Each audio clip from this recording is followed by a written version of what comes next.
She had built something extraordinary out of what many would consider small, even embarrassing problems. From a dermatology clinic in Southern California, Dr. Sandra Lee turned routine skin treatments into a global phenomenon watched by millions.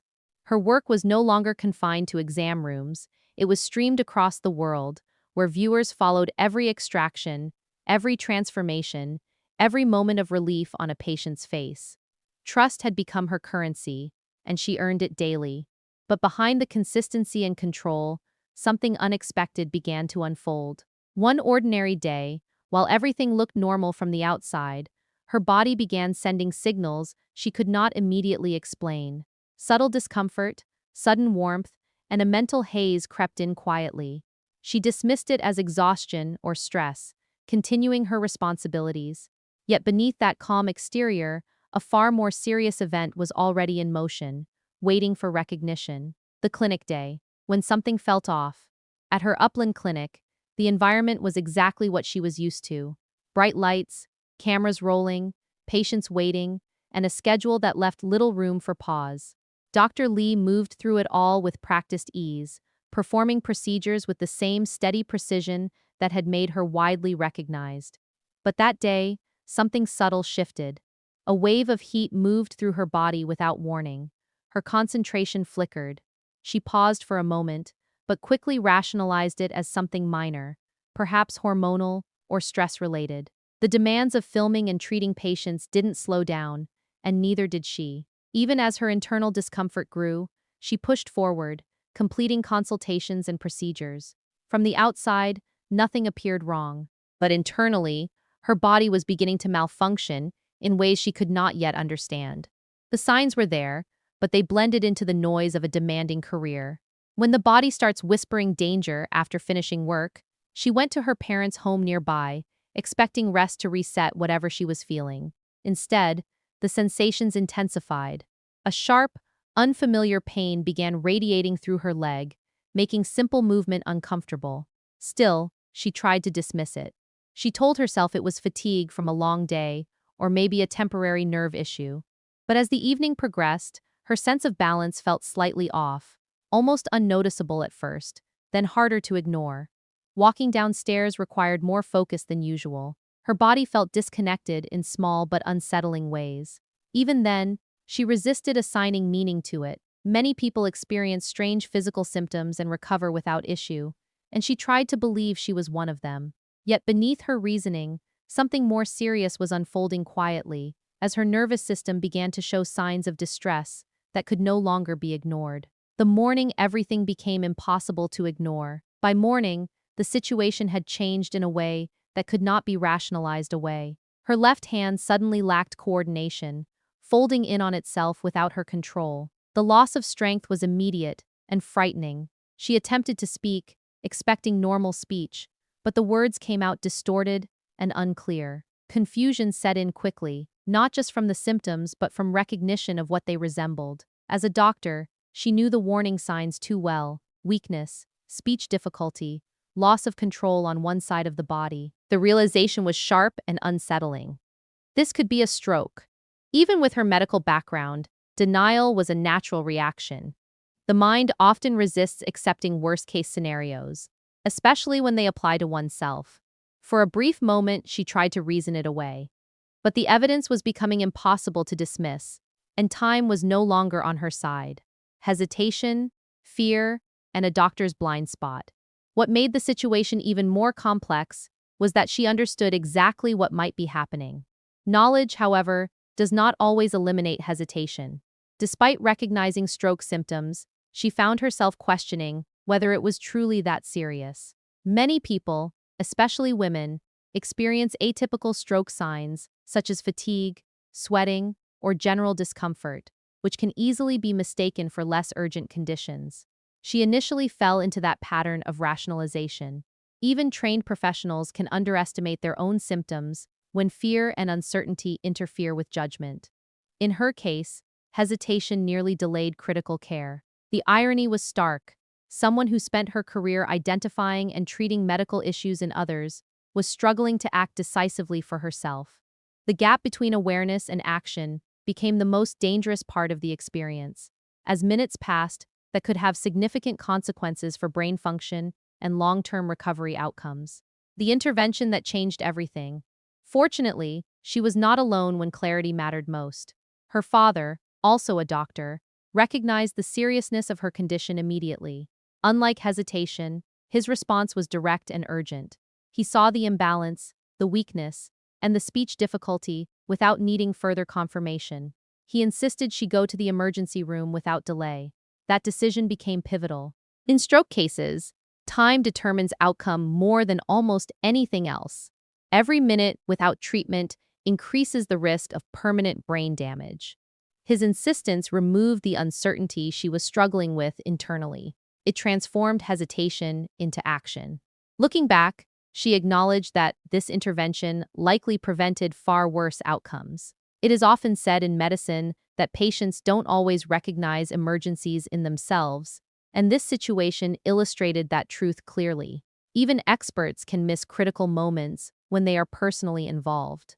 The diagnosis that reframed everything. At the hospital, imaging confirmed what had been feared.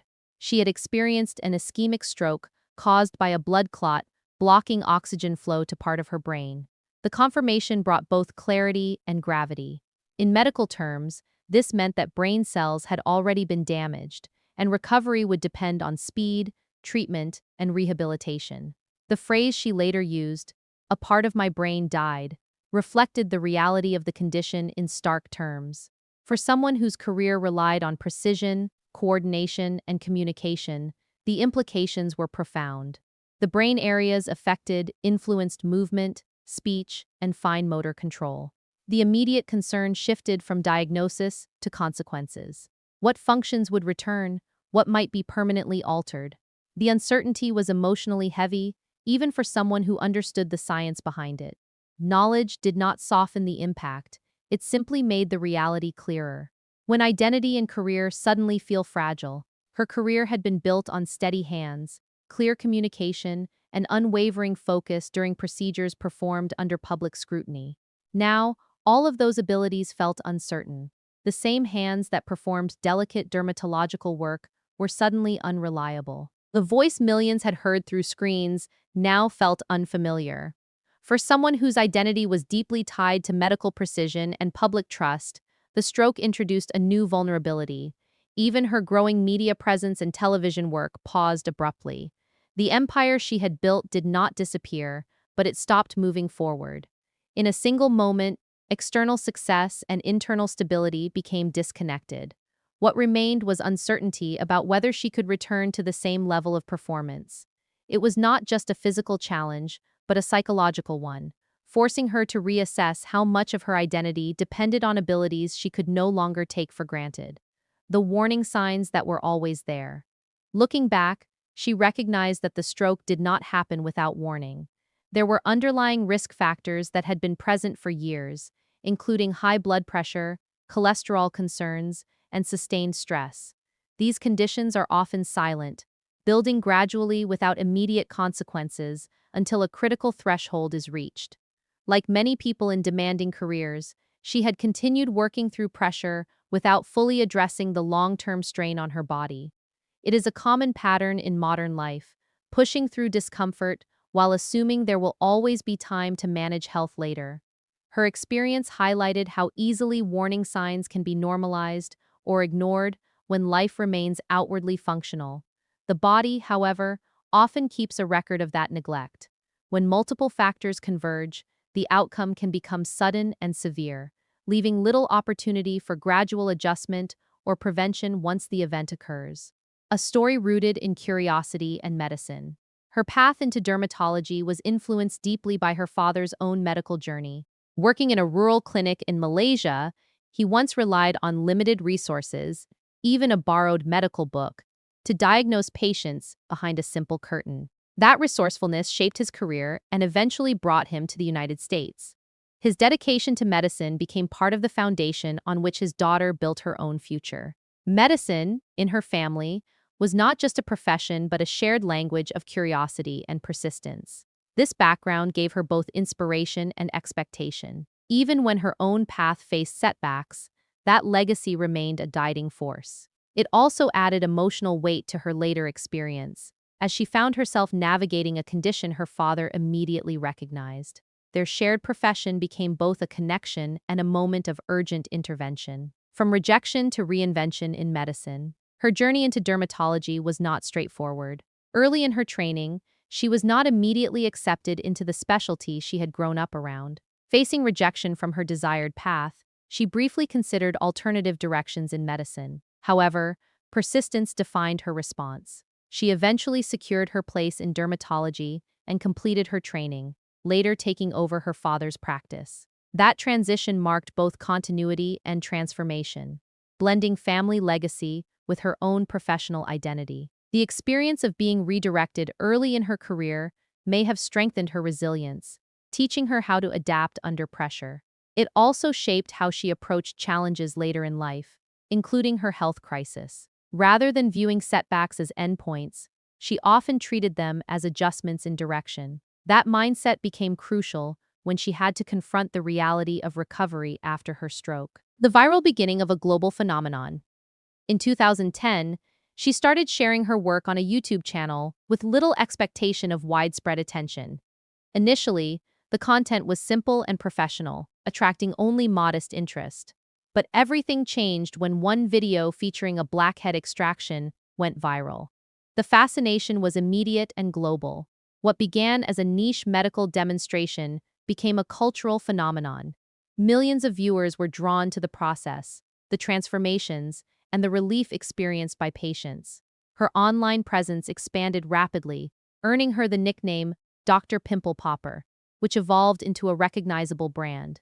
Television opportunities, skincare ventures, and a large-scale medical media hybrid career followed.